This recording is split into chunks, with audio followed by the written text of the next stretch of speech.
Welcome back, everyone, to another episode of Swedenborgian Life. Great to have you here today, and we have really cool things to talk about. Those things just happen to be this. We have, this on this side. You just saw a little bit of our secret surprise for the day. We happen to have with us the esteemed Dr. Jonathan Rose as our special guest, who is the series editor of the new translation of Swedenborg's works. So we're happy to have him on board. Jonathan, can you hear me? Yes, I can hear you very well. Well, I can hear you too, man. You sound really good today. Good. Thank you. No, thank you. Okay, and together, he and I are going to be taking you through these topics. Here we go. Number one, the shape of our spirits. Number two, spirits' feelings on the world's disbelief. And number three, why people aren't given visions as proof. And you might look at those topics and say, how could they possibly ever have the audacity to claim they know those kinds of things? And I'm going to assert that we don't know, but we are looking for answers in the texts written by Emanuel Swedenborg, which brings me to who's putting this on, which is the Swedenborg Foundation. It's a nonprofit group that tries to get the ideas of Swedenborg out into the conversation to try to enrich people's lives and enrich the spiritual thought and conversation around the country. My name is Curtis Childs, and I'll be hosting along with Dr. Rose as we make our way through. We're going through Swedenborg's book, which is called Our Life After Death, and this is available as a free download. You can download it at this link. We made it short enough for you to maybe type it into your browser if you'd like to do that. The other option is go to the description of this YouTube video and expand it. There will be a link you can click. It's a free download as a PDF or an ebook. We'll be going off the PDF here, and you can grab that for yourself. If you can't get to that description, go to Swedenborg.com, and you should be able to scroll down. It'll be a new release on the left for your free download. Okay, so those are the initial conditions, so that's getting the tech side of things right, the computer side of things, but we also have to get our minds right, or that's what Swedenborg says anyway, that the way that we're thinking and feeling can affect our ability to bring in knowledge and synthesize it correctly. And the way that Swedenborg puts it, we're all constantly in contact with heaven and hell, and that these two actually affect the mind, and we're effective. I just said affect the mind, and we're effective. We are like a radio antenna, sort of, and we can kind of choose which we tune it into. He says hell is feelings of superiority, or wanting to be better than others, wanting to use others, putting your needs ahead of others. So if we can push those out of our minds, that will create space to invite what he calls heavenly in, which would be two things I want to look at today: humility and usefulness. And humility, as I've said before, I don't just mean humility like, okay, I'm not cooler than other people, but also what I would call intellectual humility, which is admitting or believing earnestly that what we know is next to nothing compared to what we don't know. And then the idea of usefulness, or that knowledge is meant to be put in action. So if we want to grab information today, if we're looking to use it to help others, that will help us actually consume the information better. So that's how I want to start with the mindset. Jonathan, does that strike you as a decent way to kick things off here? That's great. Very good. Okay. So I passed the first test, and now we're all going to get seriously into the text since I've delayed long enough. So everybody, fire up your PDFs. Here we are. We're starting on page 21. The title of the chapter is After Death, We Are in a Fully Human Form. The fact that the form of a spirit person is the human form follows from what has been presented earlier. And you can look back to our previous episodes of this show to learn what he's talking about, or go back in the book yourself. This may be grasped even more clearly than the fact that we are human because of our spirit, not because of our body, and because our physical form is appended to the spirit in keeping with its form, not the other way around, since a spirit is clothed with a body that matches its form. So right there, you kind of think, okay, yeah, the body is the shape, and the body's kind of a container that keeps the spirit in that shape. But that's just kind of what I sort of think intuitively. But Jonathan, he's kind of asserting the opposite here, isn't he? Yeah, that's right. And something that I wanted to add here was that the spirit being clothed with a body that matches its form, as we'll find out next week in this show, that doesn't mean it's a perfect match, that every single detail, if one ear is larger than another or something, that's the way it is in your spirit or something. He explains later that there's physical heredity and so on, but that in general, the human form, which is a form of having love and truth in your mind, and then having a physical body that responds to those things, that's what makes us human, and that's what he means. Yeah, that's a great point. Yes, that we won't all be saddled with the burdens of appearing like we do here, Of our and that gorgeousness that we have here. and also that it's actually that the body is kind of a crude copy of the spirit. That That's its right. humanity draws from that. So let's take a look back at our text here.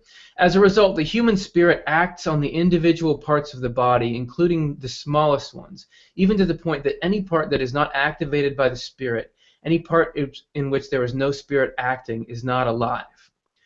And I want to touch on that just briefly, which we had talked about a few weeks ago, but it's kind of the idea of what defines life. And if you look at the definition for life that we have, it's kind of just a list of characteristics rather than something essential. Like, okay, it's got to be made of cells, it's got to be able to reproduce, got to be able to find food. And so Swedenborg here is kind of asserting that the difference is the spirit connected to matter, and Mm. that if there's part that's not connected to the spirit, then it dies off.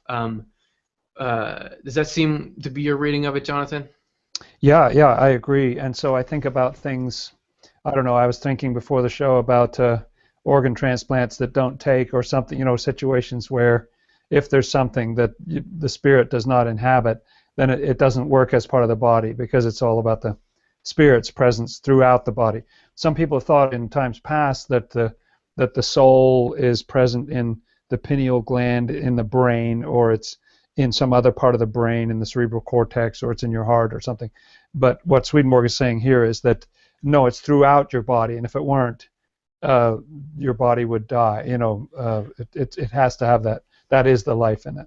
Yeah, that's cool. That's a good point. And the actual life in the body, so everywhere, and all the minutia of all these little biological complex components, that the spirit's interacting with all. It's not just sort of a generalized connection or a connection at one part. That the spirit has got to be in everything if it's going to live and Hmm. grow. All right, so let's get back to the PDF here. All right, anyone can see this by considering that thought and willpower activate absolutely everything in the body and are so completely in control that no part of the body dissents. If anything does not consent, it is not part of the body, and it is actually expelled as something with no life in it.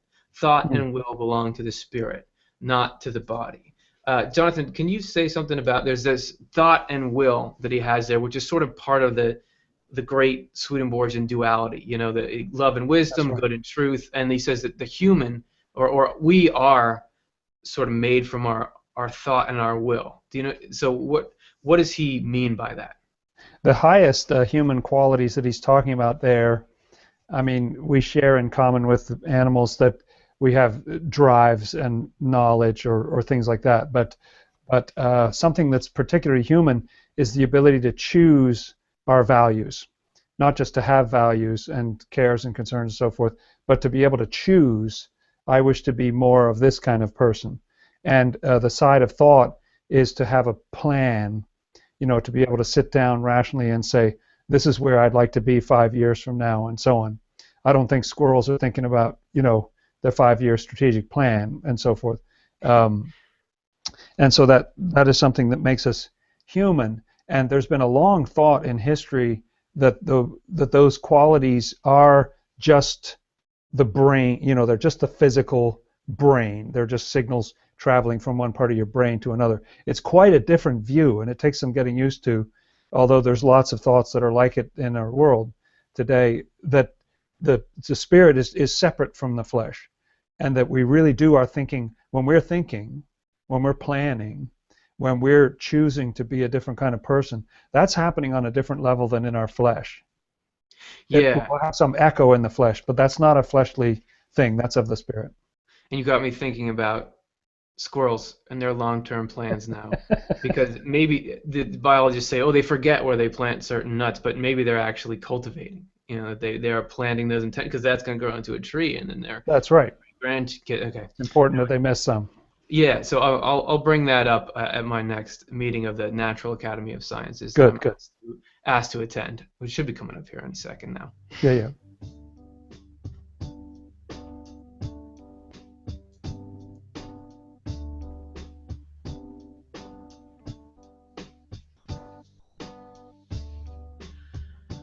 All right, and if you have been tuning into these last few episodes, there's a couple things you would know. First of all, is that he brings up this human form a lot, and we're actually going to look at it even more in the text here, and that it must be important if he's spending this much time on it. Second, you know that this is it's a reading group, and Jonathan and I are having a discussion, but we want it to be a larger discussion than that. We'd love to have you guys giving input into it. So the way to do that is to leave a question or a comment. There's a couple ways you can do that. Either comment right in the YouTube comment section, and we'll get to that, or if you came here via Facebook, you don't have an account there on Google or YouTube, go back to Facebook, leave a comment, we'll try to find it.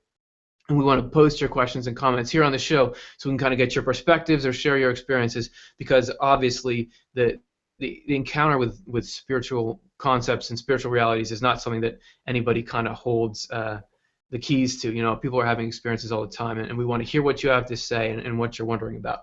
That said, the opportunity for that's coming up, but let's get back into the text and see what Swedenborg is saying. So getting on to page 22, if you're just joining us, Our Life After Death is the PDF.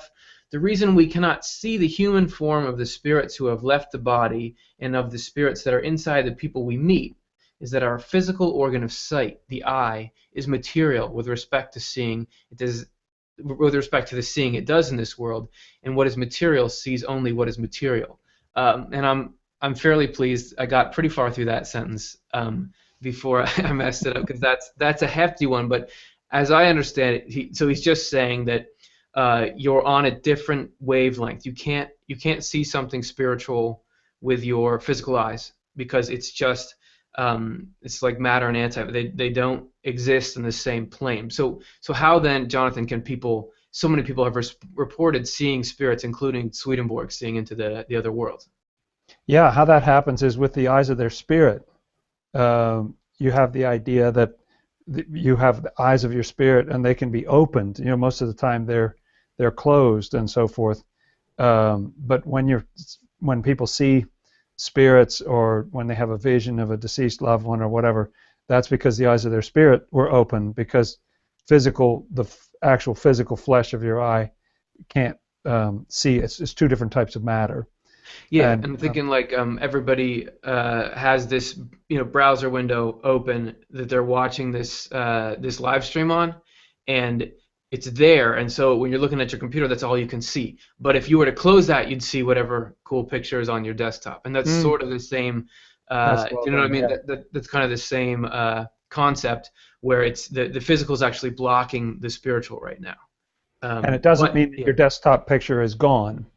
It doesn't mean that your desktop picture isn't there because it's got a window in front of it.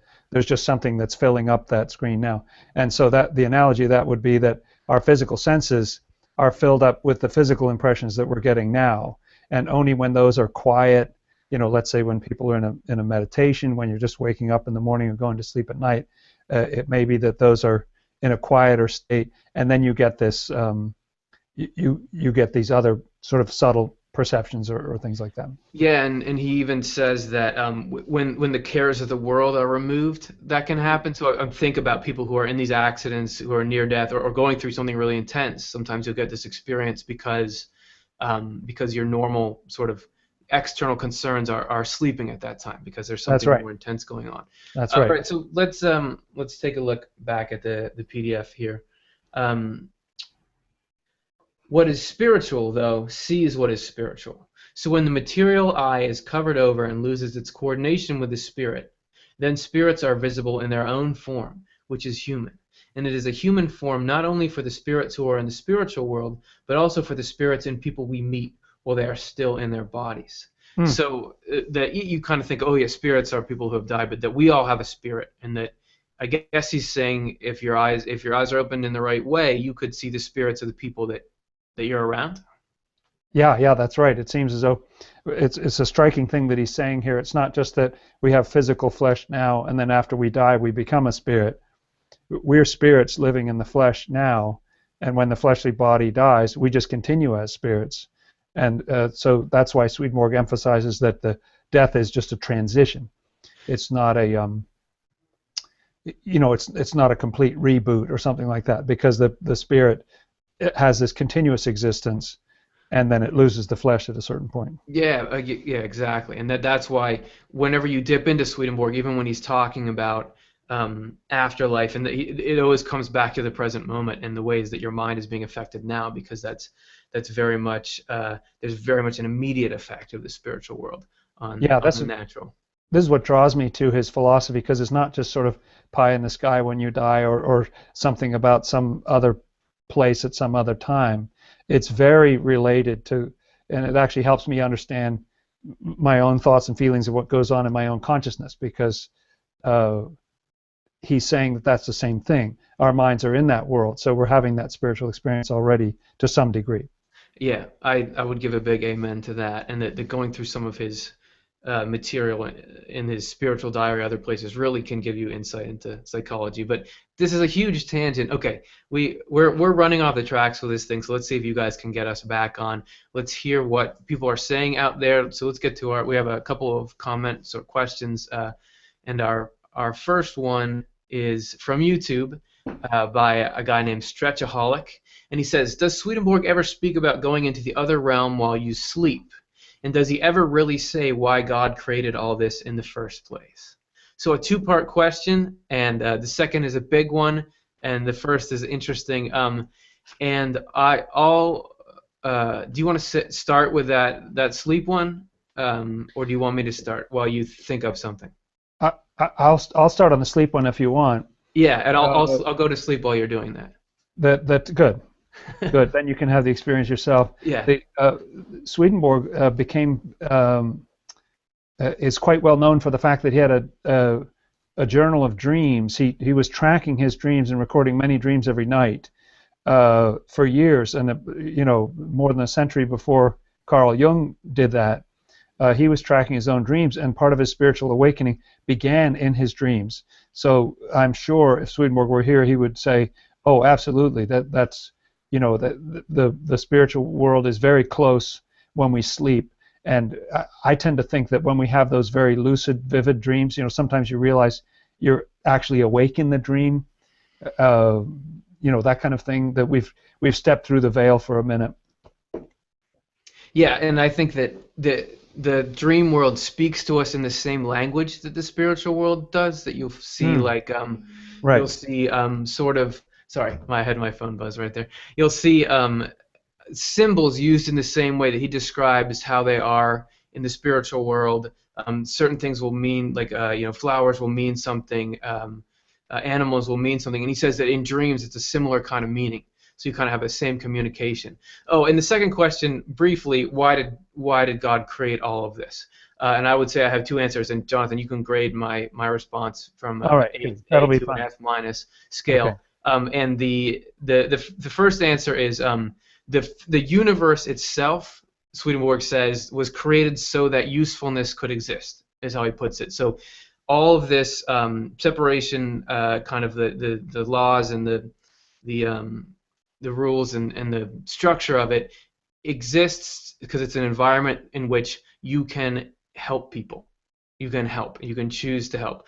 But that's sort of why. But then the point of life is what he calls a heaven from the human race. He says that God is love, and love wants to make something outside of itself happy. And as unbelievable as that seems with how life is, the end game is us happy.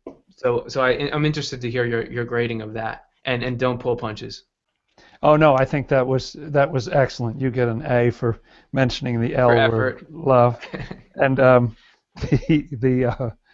and something I would add to that is that I've thought a lot about why you would have a physical world and then why would you go to some other spiritual world? Why would you have this experience here where we're somewhat cut off from what's on the other side of the veil and then go there?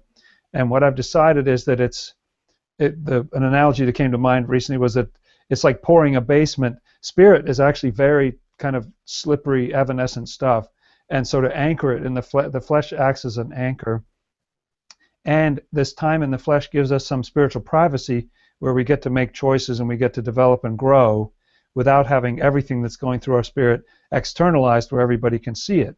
If you lived in a world where every snarky thought you had manifested before everybody else, it would be difficult to function. So we live in this world where you have some That's spiritual like privacy. YouTube comments are like that. Yeah, yeah, that's right. The internet is like the spiritual world. Yes, it is. Yeah. Sorry. Were you finished your thought? I cut you off. I was done. What kind of grade would you give me? Oh man, that's an A plus plus. I'm gonna promote you to adjunct professor. Okay, we have more questions. Let's get to those. This is from Harry on YouTube. What happens with people who had a traumatic death by torture, beheading, etc.? How does the healing process take place? Are these memories erased? So yeah, we move right into a serious side of life, and that yeah, people do die in horrific ways. That happens for sure. And so how is there justice? How is that undone? Are they just walking around the next life with trauma? I have two initial thoughts, and one is a lot of people who have had a near-death experience or something similar report that even as really terrifying things were happening with their body, that they were actually safe and they were feeling at peace and they were feeling comforted. And then also I would say that Swedenborg describes in the next life that memories don't haunt you like they do here. They can be accessed at times, but we don't walk around kind of dragging our memories with us like we do here.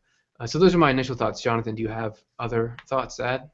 Yeah, that was excellent. I was thinking along the same lines, and that I've had the experience several times in my life where, one time I got electrocuted, and another time I've gotten a car accident, motorcycle accident, and at those times I think I've tasted a little bit of that where just at a certain point you go into slow motion and it's different, and it's like my hearing shuts off, or I don't know whether you've ever experienced that, but I think there's a certain threshold beyond which it's just there's no point in going through the suffering. We're allowed to suffer only as much as it's beneficial, which sounds strange to say that any suffering is beneficial, but it does have certain benefits of making us compassionate and humble and so forth. Yeah. But at the point at which you reach that threshold, like forget it, you're just airlifted out of there. So so my experience matches those of NDEs, as you say.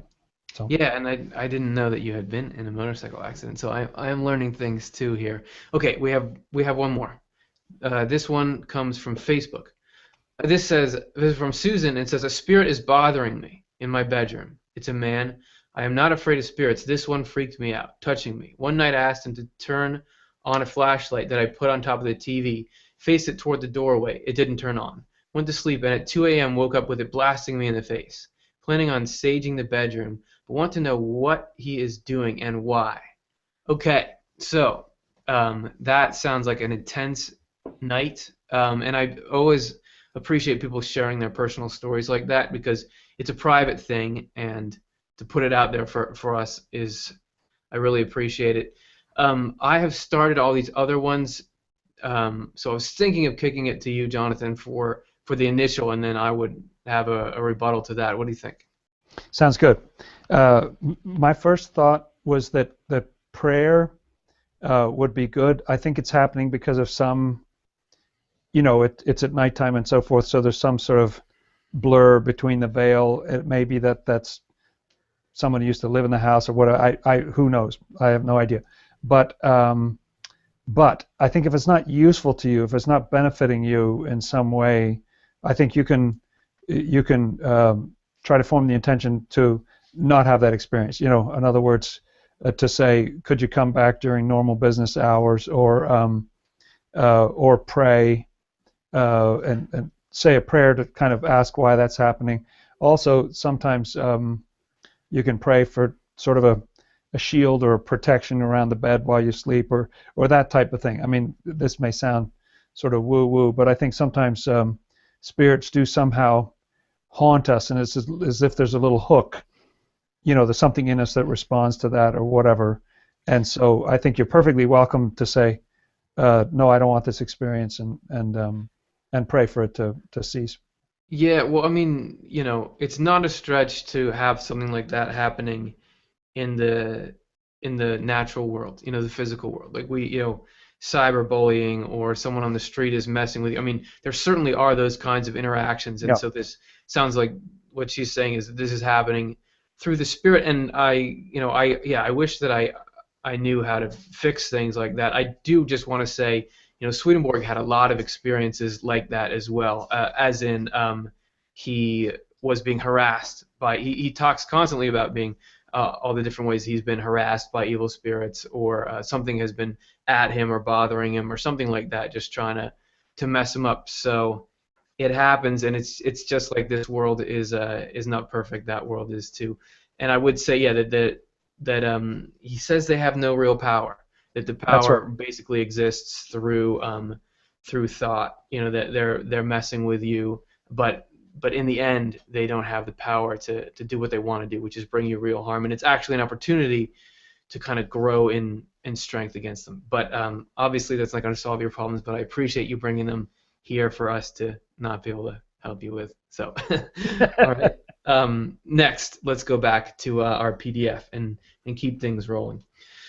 Okay, so the reason we cannot see the human form of the spirits who have left the body and of the spirits that are in... Oh, well, did we already read this? Yeah, I'm sorry. We're down here. Everybody, erase the last thing I said from your minds. We're going to start here. The reason the form of a spirit is a human one, and that in regard to our spirits we have been created in the form of heaven, since all of heaven and its design are summed up in what makes up the human mind. This is the source of our ability to take in intelligence and wisdom, which is that duality again. It makes no difference whether you talk about our ability to take in intelligence and wisdom or our ability to take in heaven. So there he's saying pretty plainly that heaven is intelligence and wisdom, and that he often says that, yeah, it's a state of mind. Heaven is a state of mind, but he also mentions this human form. And Jonathan, what's he talking about there? So actually, let me make that a little clearer, because I don't think I gave you something good. What I mean is he mentions the human form, that heaven has a human form, and that heaven is intelligence and wisdom, but intelligence and wisdom don't really have a form. So basically, what do you make of that whole paragraph that will try to guide our viewers into some form of understanding? Well, I think the profound point there is that, again, that the mind is in the same form as the heavens. And so this is what makes the idea of heaven and psychology overlap. And so that makes it all very immediate. Yes, heaven and hell are not abstract or distant, Yeah, Yeah. that's so cool, that overlap of... I had somebody recently say, like, that Swedenborg was the first time that they could have psychology and spirituality go together, and so much of his stuff is psycho-spiritual, or whatever you want to call it. Okay, so there's so much more we could say about that, but we got to keep on moving if we're going to make good time here. So I set you up to say more, but I'm just going to cut it off there, and I hope that you'll forgive me, Jonathan. Of course. Okay, I appreciate it, man. You're a stand-up dude. Okay, years and years of daily experience have reminded me with evidence that after separation from the body, the human spirit is a person and is in a similar form. I have seen this thousands of times. I have heard such spirits, and I have even talked with them about the fact that people in the world don't believe that they are what they are. I've told them that scholars think people who do believe such things are naive.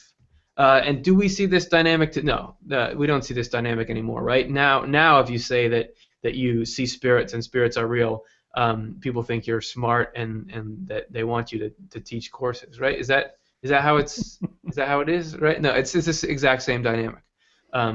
That yes, scholars in Swedenborg's day, as in today, academics will. There is a few, perhaps yourself included, who will listen to people who are talking about spiritual things, but generally, that's kind of looked down on. Like you're simple if you believe that kind of thing. Is that sort of a fair assessment?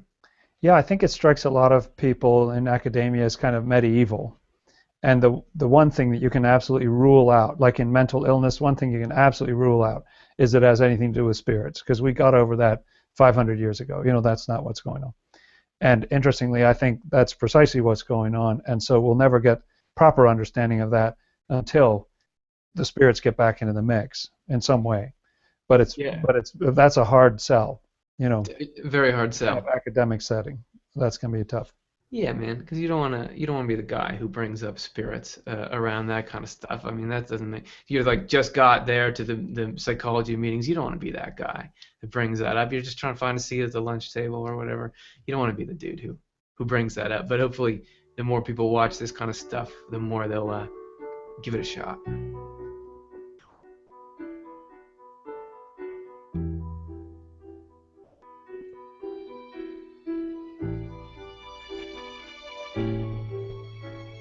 So the next sentence that we're about to read is an important one because it's the one where we got the title for this show, which is how spirits feel about people who don't believe that they exist, they don't believe in them. We've already sort of broached the topic of belief and non-belief, but here's where Swedenborg kind of gets into it a little bit. So let's take a look. If you're just joining us, the PDF we're looking at is Our Life After Death, which is available in the description of this video. We're on page 22 at the bottom. Last paragraph, it says, spirits are heartsick over the fact that this kind of ignorance is still common in the world, and especially in the church. So let's pause on that. Now, so Swedenborg, brief summary, he claims that he interacted with thousands and thousands of spirits throughout his life, after he had this sort of awakening in his mid-50s. And so he got to talk to a lot of them and really got a sense of what they're like and what they think. So, you know, spirits could have had a lot of reactions to people not believing that they exist. They could have thought, okay, well, who cares? Stop talking to me. You know, like I don't care that people don't believe in me. It's not my business. Other people they could have had contempt, sort of this kind of like we're saying people here have contempt for people who believe in spirits. Couldn't spirits have contempt for people who don't? But they don't have that. He's saying that they're heartsick, that they're grieved over that. And Jonathan, why do you think he chose that term there? It's such a striking point, isn't it? Heartsick, you know, like someone who's grieving a lost loved one or something like that. And actually, I think that's exactly what's going on here, is that the reason spirits are heartsick about it is that, as you said at the opening of the show, if our thoughts and feelings are in better alignment with heaven, we can have more affinity, alignment, or whatever. And so I think they're heartsick because it produces a huge cutoff between the spiritual world and this world, that even, you know, religion, spirituality, which should be sort of revealing this stuff to people, is pretty lightweight on this stuff. You know, doesn't know much about it. And a lot of people are just blown away when they die and they realize, oh, I'm still human, I still have a body, I had no idea this was going to happen. Yeah, and even he mentions the church there, and then the church of his day, the Christian church of Swedenborg's day, was probably even less interested in the idea of spirits existing than churches are today. You know, some are very, That's some are right. not. Yeah, And yeah. that there's this heart sickness could be coming from the worlds aren't meant to be separate. That we're kind of living out of whack right now. And you kind of feel that when people are like, okay, well, if this person I love died, why don't they say anything to me? Or if there really is heaven, why don't they come and talk? And that there's this huge disconnect, and it's really hurting everybody. And that there's this will to, okay, if we can get this thing back together, life can be so much better on both sides, and that there's some of that there. So let's get back into our PDF and continue. But they say that this belief is spread in particular by academics who have thought about. So Swedenborg was a major academic. So if he's haranguing academics, he's lumping himself in. So he has a little bit of license to do that. Who have thought about the soul only on the basis of the bodily senses. The only conclusion these academics can come to by thinking this way is that the soul is only a concept. And since it does not exist in any medium in which and from which it can be seen, it's like pure ether, which readily evaporates, and it can only fade into nothingness when the body dies. And I just want to pause really briefly to say that what he says that academics say the soul does that. I would say that, and Jonathan, let me know if this is completely out of line, but what they're calling the soul back then, today we call consciousness. That back then there was still enough power from the church that academics had to give sort of a nod to it, like, oh, the soul, but but we think it dissipates after the. But today you would just call that consciousness. Is that a fair? Yeah, I Yeah. think so. Yeah. Okay, so probably like a B plus, A minus on that. I hesitate to grade it. Okay, all right. So that means bad news. Okay, let's take a look back at the text. All right. But since the church believes in the immortality of the soul on the basis of the word, these scholars are forced to concede that the soul has some tinge of life, something thought-ish. Okay, so now it looks like I just read the next sentence and got that from there. He's saying what I was saying there, and I forgot that that's right there. But either way, that's good confirmation.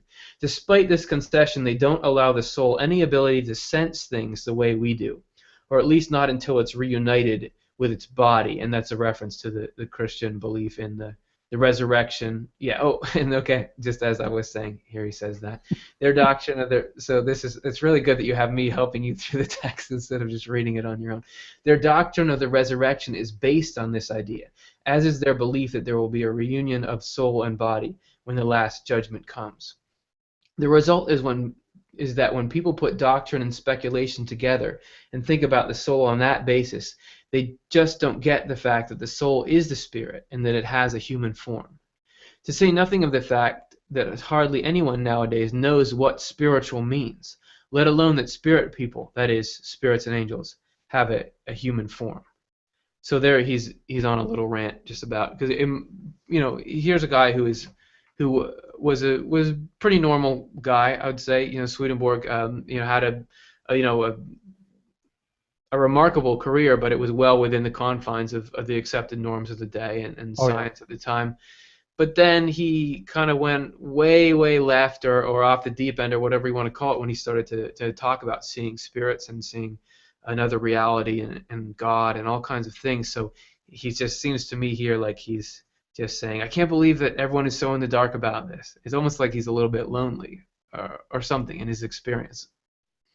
Yeah, that's right. And there were a lot of strange ideas going around at that time. I've been reading a book from a little bit after that time period about all this speculation about if your soul comes back in your body, which body does it come into? You as a child or you at the time of death? And if you had many bodies over time, would you be huge as a mountain? And all these stupid, when he talks about speculation going together with doctrine, you end up with some really dumb ideas. And he gets tired of all Pardon that. your French. Yes. Yeah. All right, we have more questions and comments, which means we haven't chased people away yet. So let's get to it and see what we have. This is from YouTube from Lorraine. Seeing a loved one, how does that apply when you're sleeping? Your third eye?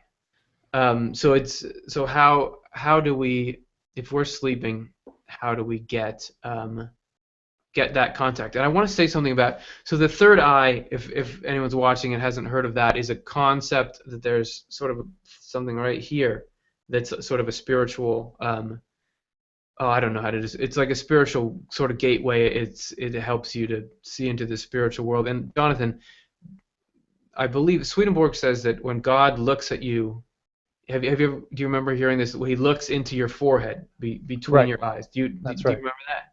Yeah. So that makes me think of the third eye when I hear that.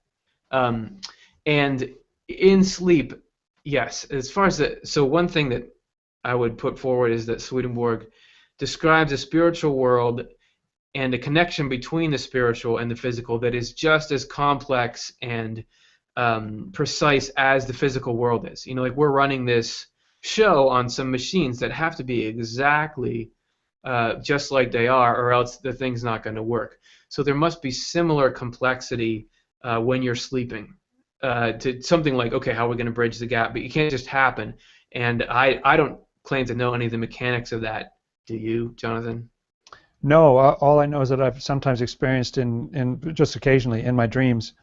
I remember once dreaming that I was at a party and all these people were talking and so forth, and then I went out into the kitchen and was standing by the sink, and then someone walked into the room who in quote-unquote real life was deceased, had died a number of years before, someone I loved, and they just came walking in, and they were very real. It's like they were real or more real than the other people at the party kind of thing, and then we had some brief exchange, but that's the way that I've had those kind of experiences. They'll show up in dreams and that sort of thing.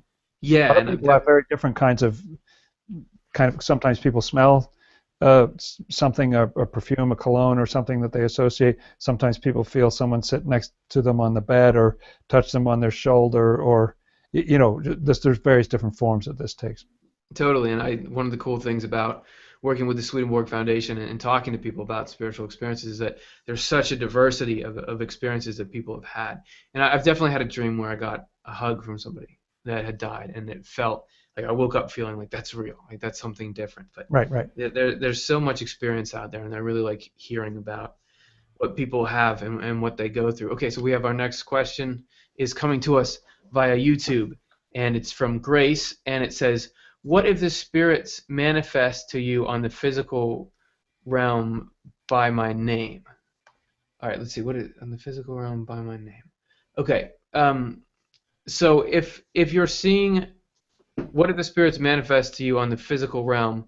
And I think by my name would mean saying your name.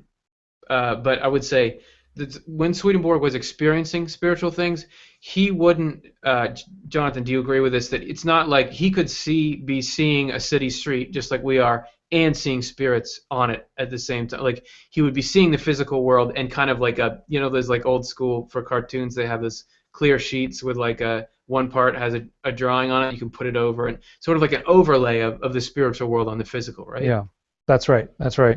I wasn't sure whether her question had to do with maybe the spirits posing as someone else. This idea is certainly present in in the ancient poetry and stuff like that the gods would come down and then they would take somebody else's form and appear in the guise of someone else and that sort of thing. And when Swedenborg first had his spiritual transition, he experienced that quite a bit, where he would say it was very confusing because he would see someone and be talking to them and then they'd turn into somebody else. He was very confused about what was going on. It took him a while to make the ID, to figure out who he was dealing with. Right. So basically our strategy is to throw everything out that we can, and hopefully something sticks for you, Grace, and I really appreciate the question. Okay, we have one more question to get to here. So let's see. This is from YouTube. Melissa, my question is this. When you reach your final stage of death, do you realize you are dead and see what is going on around you? And the answer is yes and no. As far as Swedenborg is concerned, that you certainly, when you are dying in the physical world, and near-death experiences would support this, you definitely do know that you're dying. You can feel yourself leaving your body or something like that. And that Swedenborg says angels meet everybody who comes on to the other side, and they tell them, hey, you're dead, you're a spirit. So you certainly know on that side, and then on this side you have stories of people saying I floated above the operating room and I could see. The reason I say yes and no is that also after a while some people may revert to their old ways in the spiritual world. That Swedenborg says if you've really latched onto a certain kind of belief about life, that you can even reject the idea that there are a bunch of people in the afterlife who don't believe that there's an afterlife. Jonathan, do you have any thoughts on the subject? It's such a wild idea, isn't it? But he does say that, and it's true. In fact, I've read a passage where he said that everyone at first doesn't realize that they've died, because I think everybody expects it to be different than it is. It's so seamless that they're just going through their lives, and then they wait a minute. Do you think that I've passed on or whatever? It takes a little second. And I agreed with what you said about the NDE, that a lot of people do see it, but from a different perspective, lifted up out of their body, and then they go through the tunnel of light and so forth. But I do think that we will. The analogy that came to mind a year or so ago was that our spirits are riding down the highway with our bodies, and we're going to watch our body exit, but we don't exit. We stay on the highway. Oh yeah, that's cool. And we're describing something like the transition between this world and the next. I mean, that's like saying, what's it like when you go visit your friends? For some people that's getting on a plane. For some people that's walking, If some people Right. it's you're knocking on the door, some people you're Skyping it. It's gonna there's gonna be different things for different folks. All right, so let's forge onward. We have a couple paragraphs left. If anyone wants to get their questions in before we stop, there'll be one more time for that. Okay, thus almost all the people who arrive from this world are absolutely astounded to find that they are alive, and they are just as human as ever, that they are seeing and hearing and talking, that their bodies still possess the sense of touch, and nothing at all has changed. And when he says their bodies, he's talking about spiritual bodies in this case. That's right. But once they get over that, then they go on to be astonished that the church doesn't know anything about this state of being we have after death, and so is similarly ignorant about heaven and hell, even though all the people who have lived in this world are in the other life and are living people.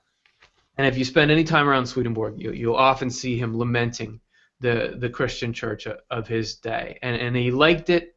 He thought it, but he just saw so many things in it that weren't quite measuring up. And hopefully it's progressed coming into now, and hopefully humanity will continue to understand things better and better, as we move forward. But Jonathan, he did spend a lot of time talking about that, right? Yes, indeed. And he I think if he were alive today, he would lament the emphasis that some people have on the rapture or ideas that are not realistic. In other words, that's the type of thing that I think when people pass on, they realize, oh, it doesn't work that way, and people will be surprised. So the organized religions don't have a tremendous amount of light or depth on the subject of the afterlife, and Swedenborg does lament that, and that's why he wanted to write his book. He really says right at the beginning of the book, Heaven and Hell, from which this book is taken, that he wants to dispel that ignorance and help people understand. Yeah, and help improve the way people are relating through religion, and because it can be a useful tool, but it's just got to be refined, and hopefully all these experiences people are going through will help that.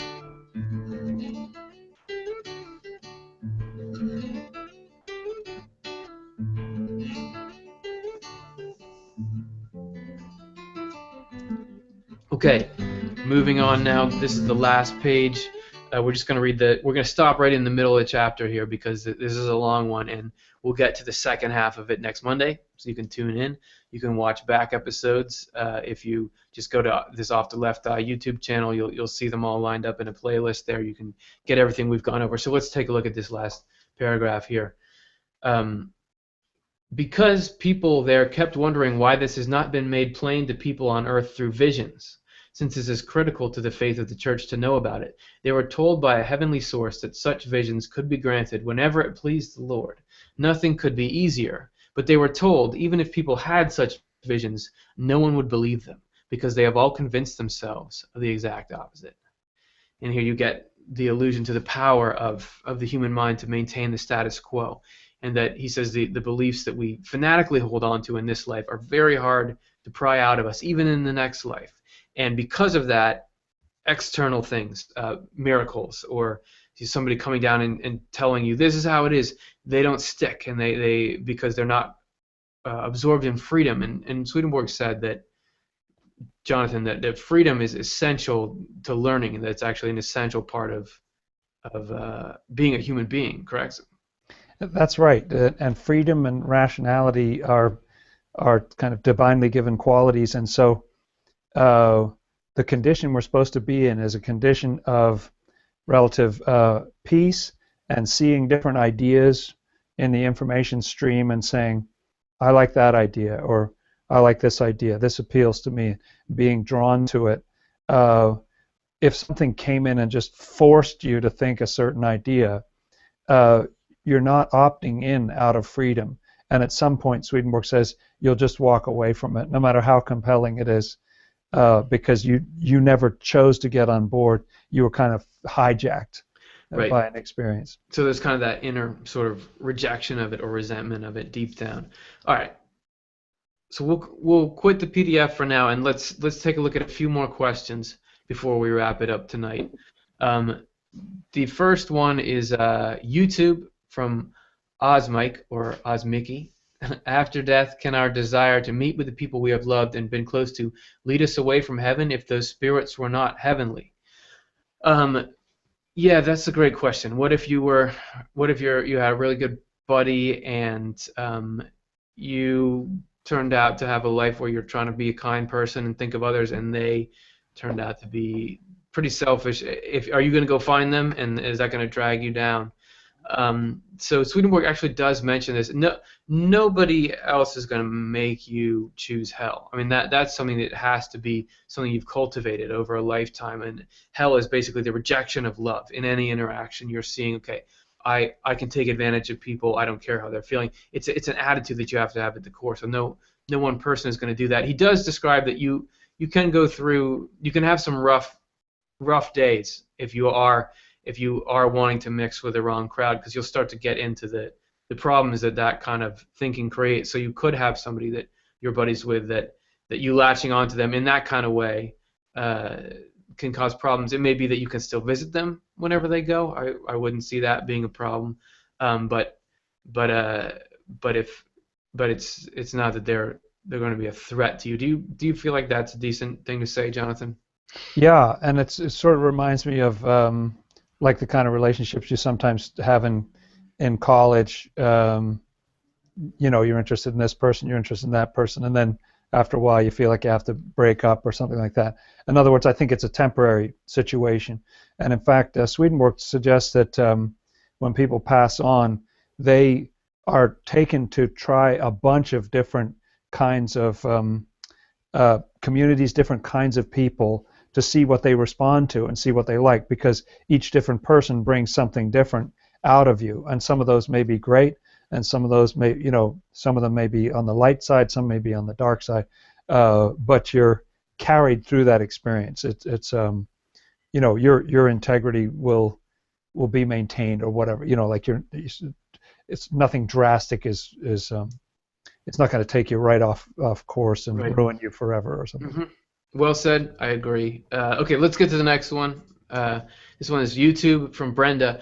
I wonder if something is preventing our loved ones from visiting us, like they are worried that other not-so-friendly spirits will follow them into our lives. Is this silly? No, I don't think that that's silly. I mean, there must be, obviously, if I died and I knew that people were missing me, of course I would want to go to them and talk to them. So there'd have to be good reasons why either I didn't or I couldn't. So I would certainly think it could be that something that when you heard the reason you would say, oh, okay, I get it. Because a lot of us are really missing people and would have really appreciate that. But I would think that there would be yeah, definitely a good reason for that kind of thing. So let's go and Jonathan, do you have something to say about that? Sure. I just want to say I think that's a great question, and a very interesting possibility that maybe it would be unsafe in some way. And I don't know. I think it must be true. I don't know if that's why, whether other people sort of leak through. My sense is that the veil and the nature of the communication between the two worlds is very, very, very tightly controlled. When people appear, they'll say a couple of sentences or whatever. They never blab on and on and on about, oh, I live in this apartment, it's really awesome. Oh, I found a great book that I'm reading. It doesn't go like that. They just say, you are taken care of, all is well, and then they disappear. So I get the impression that that's pretty controlled, that communication. Yeah, For well, whatever reason. For it's a whatever reason. border, right? I mean, we just hearing Yeah. about all this stuff with inbound flights to America are going to borders are. There's a lot going on with country borders, so maybe for that border as well. Okay, we got one more question that we're going to look at here. This is from Melissa. My question is this: if you got into trouble in your living body, is it possible for you to get into trouble in heaven if you hang out with those type of people?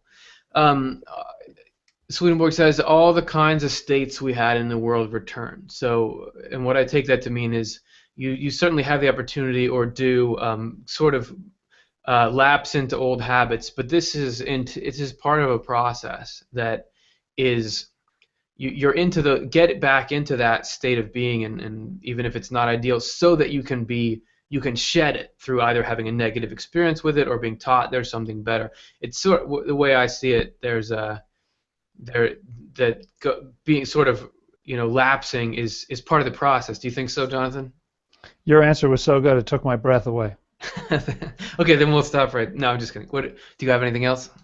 No, no, I thought that was excellent. It's purification process, as you say, and so there's a goodness that rides over the whole process. But I think it will be interesting where you get back to with your old high school buddies or whatever, and those states come back.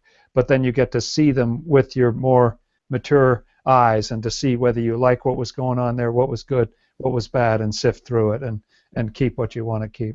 Yeah, and so maybe one of the states that I will lapse back into is misleading viewers of this show because I said we had one more question, but it looks like we've gotten another one, and I do want to grab it because I really appreciate all of you taking time on Monday night to join us live. So we're going to take this one now. Are spirits the same as angels, Paul?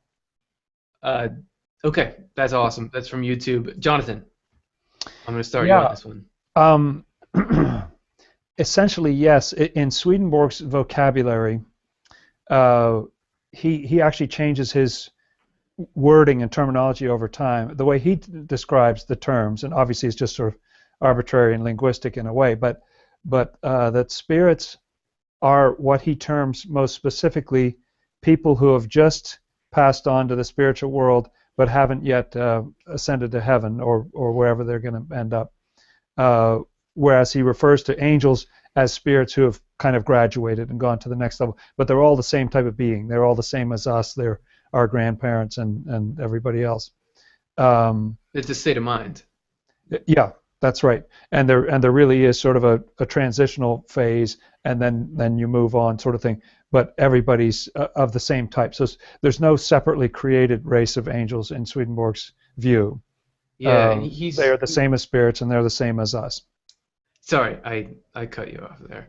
These are things I need to work on in my regeneration. And he says, yeah, that at one point he spells it out really clearly, like spirits are people in the spiritual world. Angels are spirits who have gone to heaven or have opened to the heavenly mindset. So That's hopefully, right. Paul, that has made things more confusing for you, or maybe less confusing. If you're watching this in post, you can still leave questions and comments, and we'll try to. The first couple from this week were actually people over the week. We try to get those on here too. So we've had a lot of cognitive kind of stuff and learning information, but I want to get a little more towards the emotive side here, and we're almost going to do sort of a little meditation or a kind of thing. It's a segment that I call correspondences, which is briefly Swedenborg had this idea of correspondences, which is that spiritual phenomena, things in our spirit, are reflected or there are images of them in the processes we see in the natural world. And the example we're going to use today is light. And the idea is that light is an image of truth, and that we kind of think we're trying to bring truth into the mind here, and that you can look at the way light interacts with the physical world, and that can give you insight into how truth interacts with the mind. And so the way that you do it, he says, is to be looking at the physical thing while picturing the deeper reality. So I'm going to show you, it'll just be like 40 seconds. We're going to show you a couple images of light, and while you're looking at these images of light, be picturing, that this is truth coming into the mind, and sort of see what comes to you or how it feels, and let me know in the comments. So let's get into the correspondences here.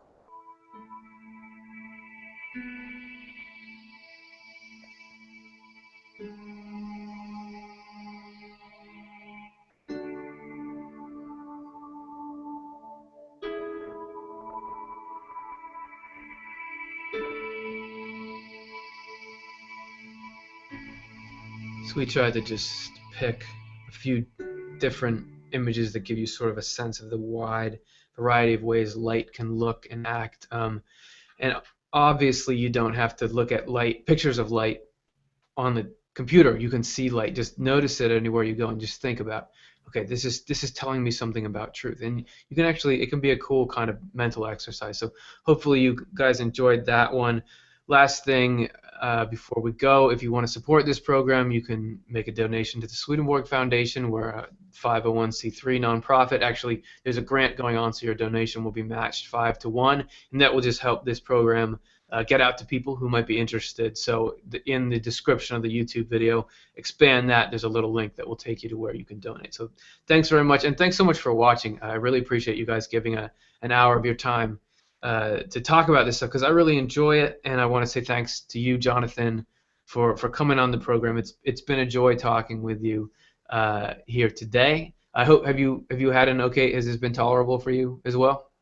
I look forward to seeing this state again when I'm in the spiritual world. It's been great. Cool. All right. And you guys, hope you come back next week. We'll be on next Monday. So we'll see you then. And thanks so much for tuning in.